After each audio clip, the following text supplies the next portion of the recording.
Hi, my name is Jessica Beha, and I am the Prevention Education Specialist for Kanawha and Jackson counties with Great Rivers Regional System for Addiction Care. And we are continuing our This Is My Story series with Rachel.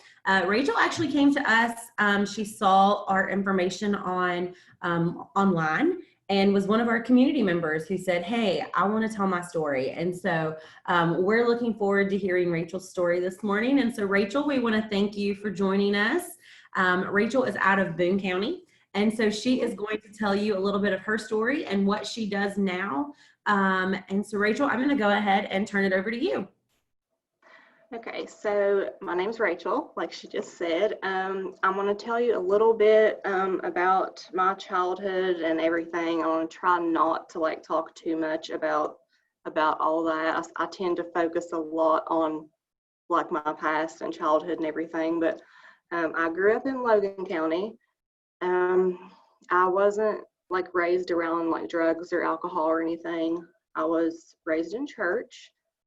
I've dealt with a lot of emotional, verbal abuse throughout my life. Really, unless you've dealt with it yourself, you really, I don't think understand the impact that emotional, verbal abuse has on your, I guess, mental, emotional state, even as an adult, you know.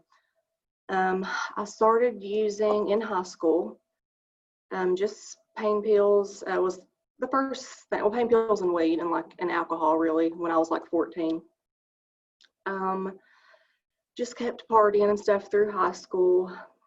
Then when I was 18, I tried Oxycontin. So that was the downhill thing for me.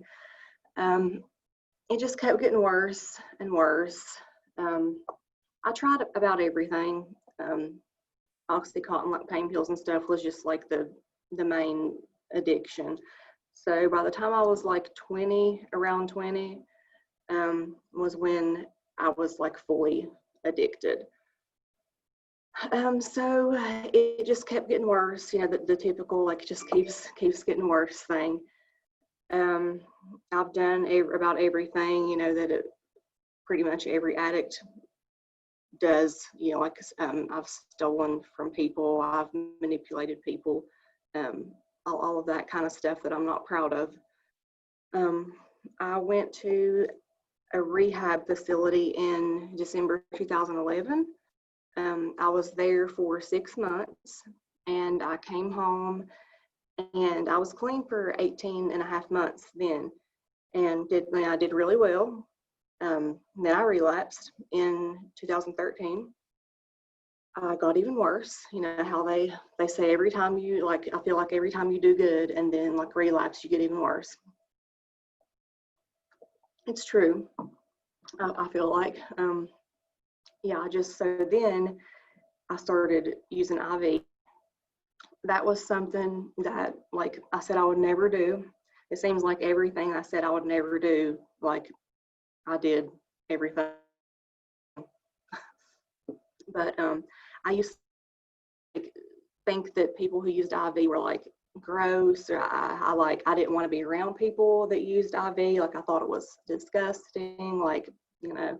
But then I became one of those people, and I got even worse. Like I said, it was just it made my addiction so much worse. It took it to a whole different level. It made it even that much harder to even try to get clean or to even want to get clean.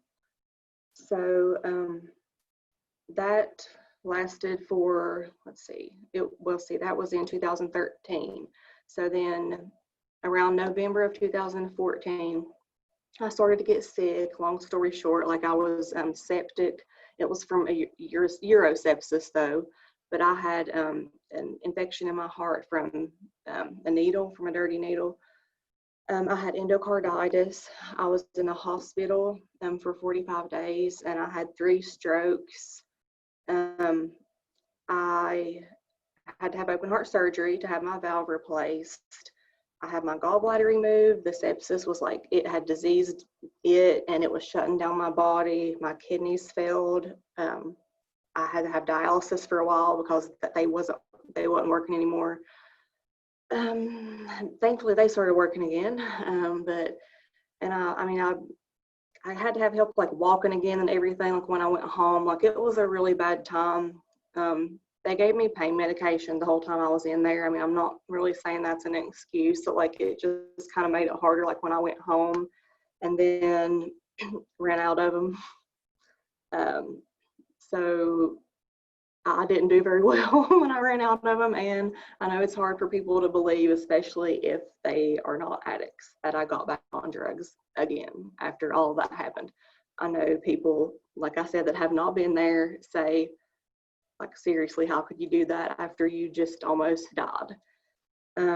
But I did, and I did that for almost the whole year of 2015. That was like my worst year ever. It was, I went to detox several times that year, but that's the year I finally got clean for like till now. So I got clean. My clean day is November 12th, 2015.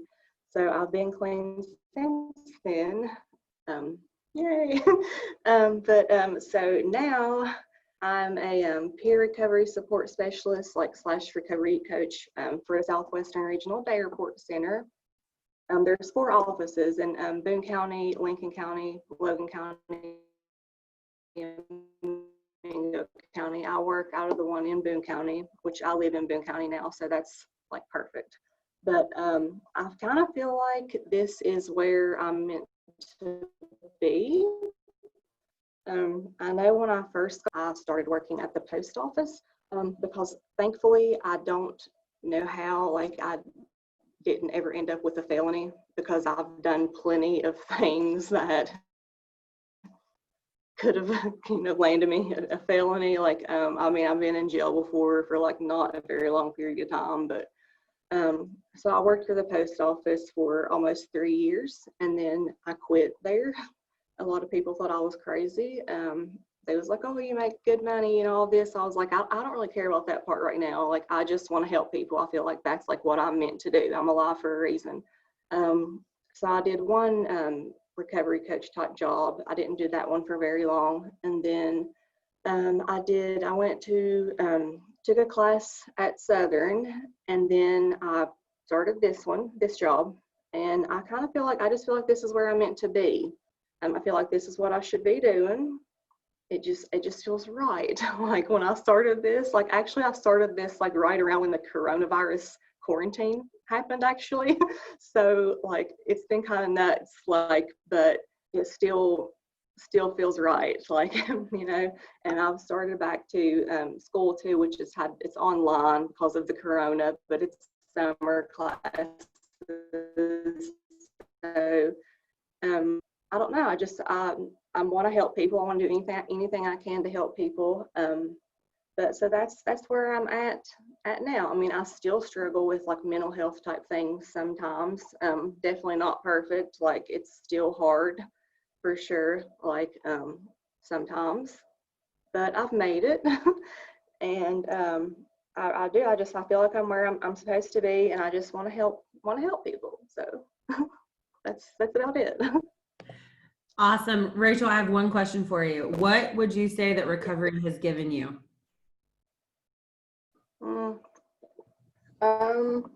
Well, pretty much everything, I guess. Like, family, just everything in like life, I guess you would say.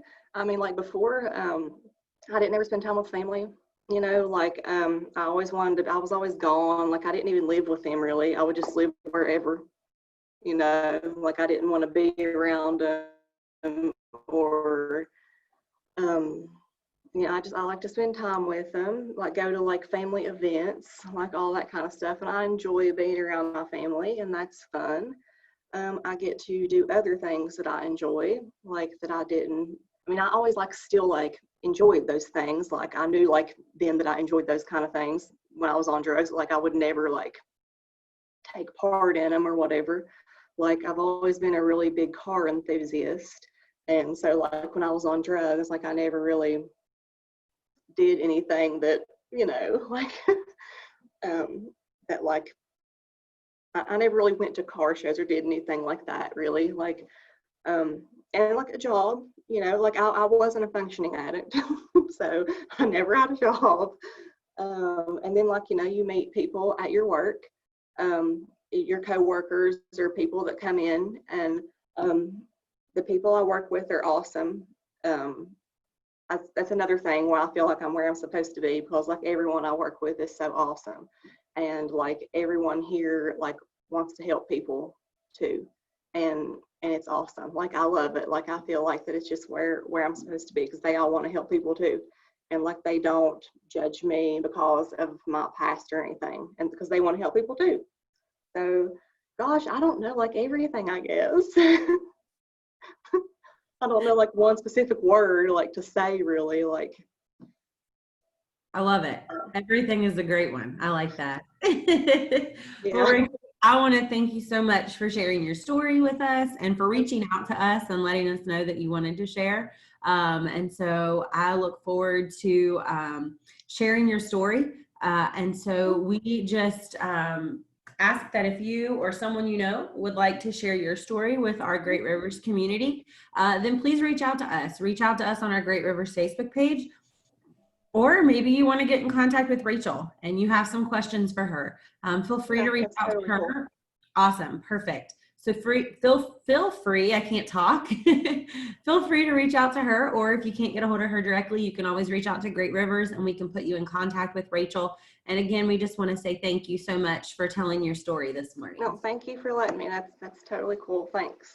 Thank you so much. And like I said, be on the lookout for more installments of our This Is My Story series.